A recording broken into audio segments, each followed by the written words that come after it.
All right, welcome to the Erving Planning Board public hearing for June 17th. So with us is Deb Smith and myself, Jackie Boyd, and I'm the chair, and Joe Newton is participating remotely, and Glenn Johnson-Massad is our town planner. So on our agenda tonight is the rules and regulations governing subdivision of land that we've been working on for about a year. So Glenn has given us a sheet of the small changes that were made based off of our last meeting. So we have a complete document. And is there any questions from the planning board on the final draft? Joe, did you have any questions? Mine wasn't a question so much as just a comment on one of the comments. It was for 9.5.5, and I think the lawyer responded that it might not need police approval, that was for utilities, and I just was agreeing with that. I don't know. They would need to be involved with that. Okay. So you were agreeing with the lawyer that we wouldn't need police presence when they did the utilities? Yes. All right. Let's see. Other than that, it all seemed good to me. Okay. And I'm just going to clarify for viewers at home, it's police approval whether utilities are above or underground. It is not having police on site while utilities are actually being installed. That just sounded a little confusing, and I don't want people to think we're just going to have people out there doing stuff without the proper safety requirements. Currently, we still have the language in there. It says the planning board, in accordance with the recommendations of the superintendent of highways, the chief of the police department, and the chief of the fire department, will determine whether these services shall be provided from utility poles or buried below the ground. Joe, you're saying that our attorney said we don't need to have it that way. Deb, how are you feeling about it? I'm okay with that. Not having, or? Correct, with having that removed. All right, so I agree. I don't really see, mostly I think it's up to the superintendent of highways. How do you feel about the police department still, the fire department still being in there, or, because it lists both? I could see where the fire department might need to know where those things are.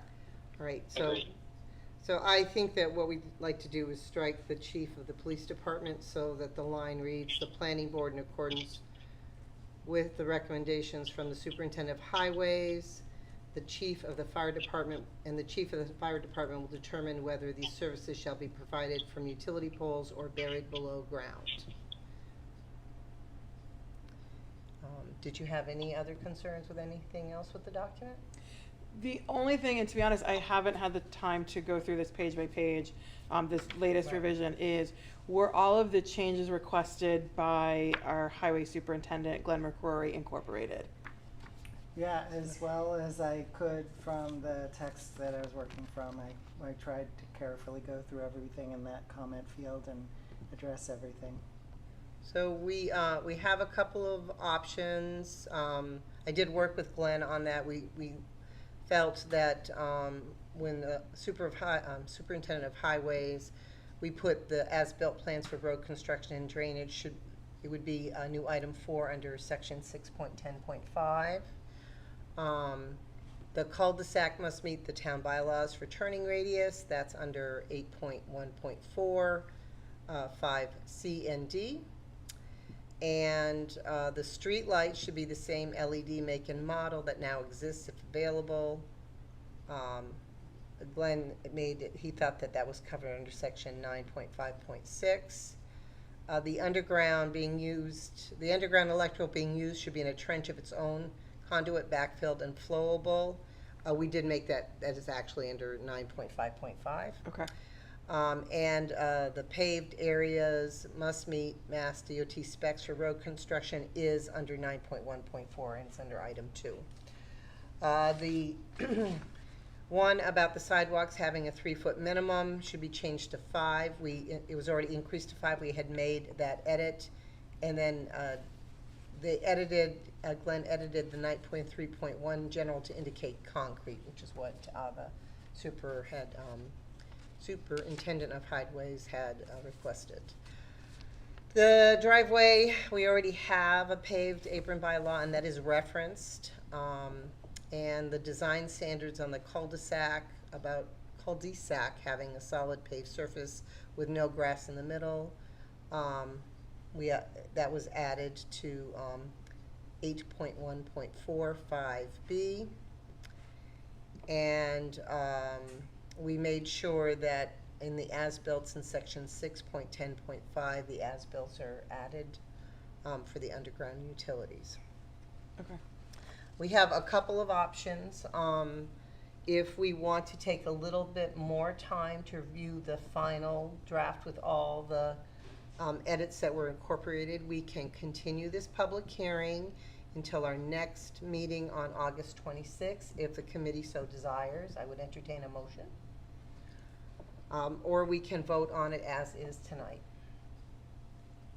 Where are we with forms? I feel like that's the only thing that I don't feel like we really looked at. I know you guys made the filing, the fee schedule, but then there was all the other appendix of forms, and I feel like that's the only thing as a group we haven't discussed. I just, well, and maybe I made the wrong assumption, but I assumed that they were forms that you would basically are general forms that you use for all subdivisions, and when our previous attorney had given us, that's what they were. I do not believe that our current attorney even looked into the forms. Okay. So perhaps maybe it would be best for us to continue the public hearing until August to double check on the forms to make sure that it's a complete package. Joe, how do you feel about that? That's probably a good idea.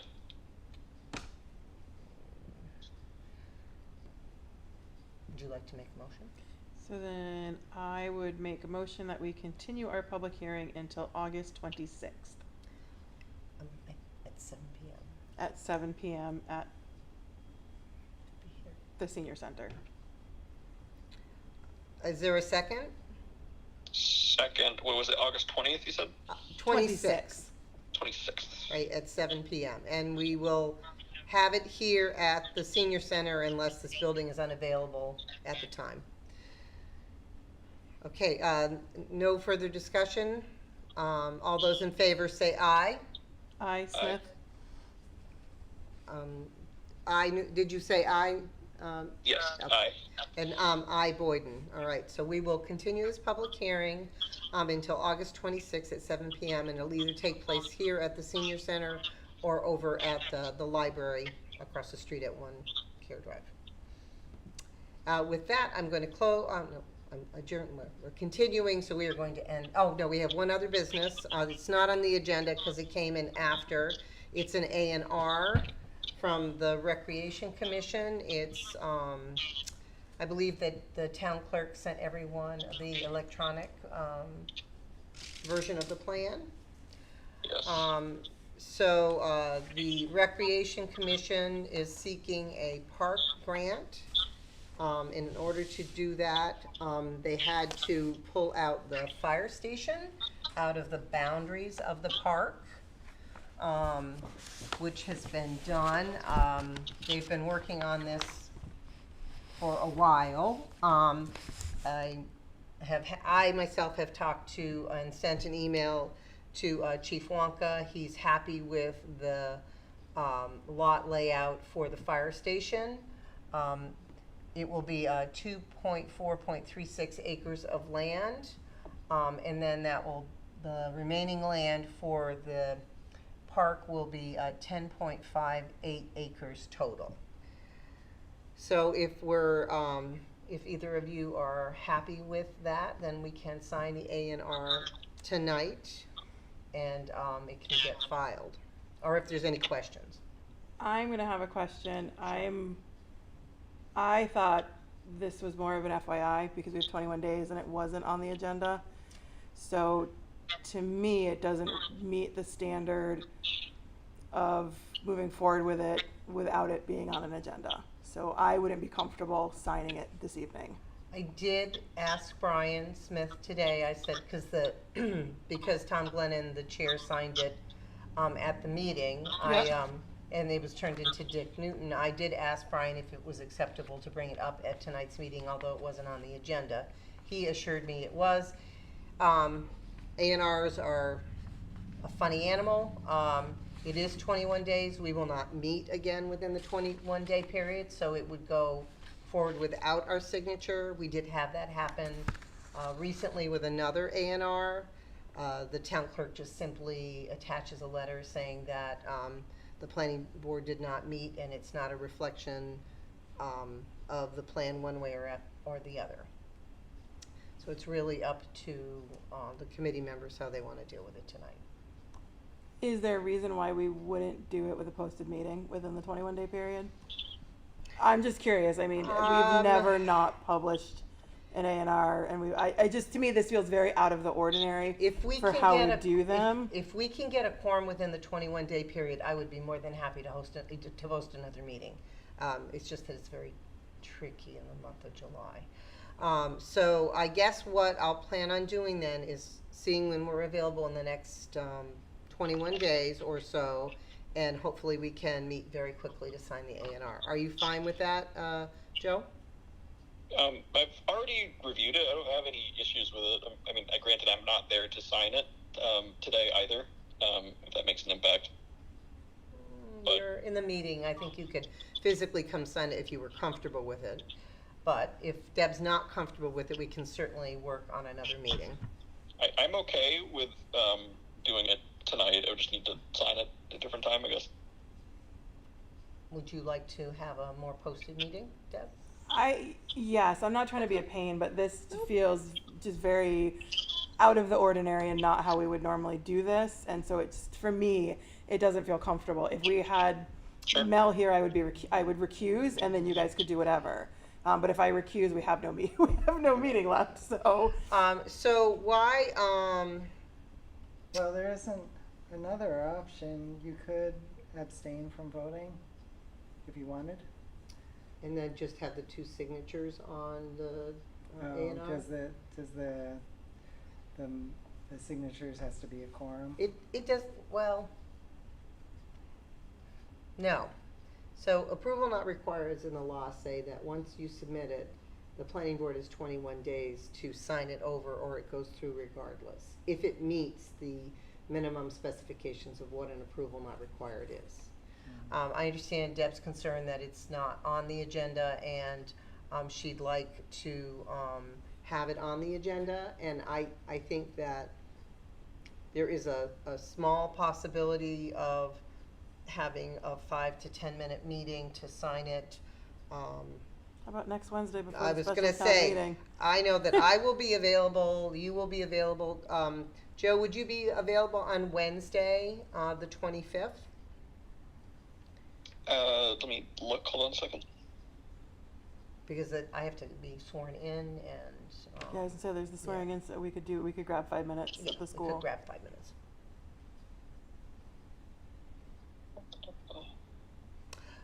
Is that just next week? It is, it's next Wednesday. Yeah, that should be fine. All right, then, swearing in. Is that 6, I think? Hold on, is it on the 5:30? website? I think 6. 6? Let me look. 6 or 7, isn't it? Well, the special town meeting's at 7. Yeah. I think the swearing in is at 6. Yep. Is it Wednesday? 6? Yes. Yep. So we could do a 6:30 quick meeting right after we all get sworn in if we're going to be there, and then head over for the town meeting? Because the swearing in takes place here.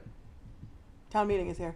Oh, town meeting is Everything here. is here. Oh, Yep. okay. Oh, well, that's great. Then we can do that. So that works. We have a quorum, and then I'll extend it out to Melanie to make sure that she can come. So we'll pass over this for tonight's meeting, and we'll revisit it again on the 25th of June at 6:30. Does that sound good for both of you? Yes, thank you. I appreciate that. All right, with that, I'm going to close the meeting. We can adjourn. We can adjourn. So I will make a motion to adjourn the planning board meeting at 7:34 p.m. Is there a second? Second. All those in favor? Aye. Aye. All right, thank you.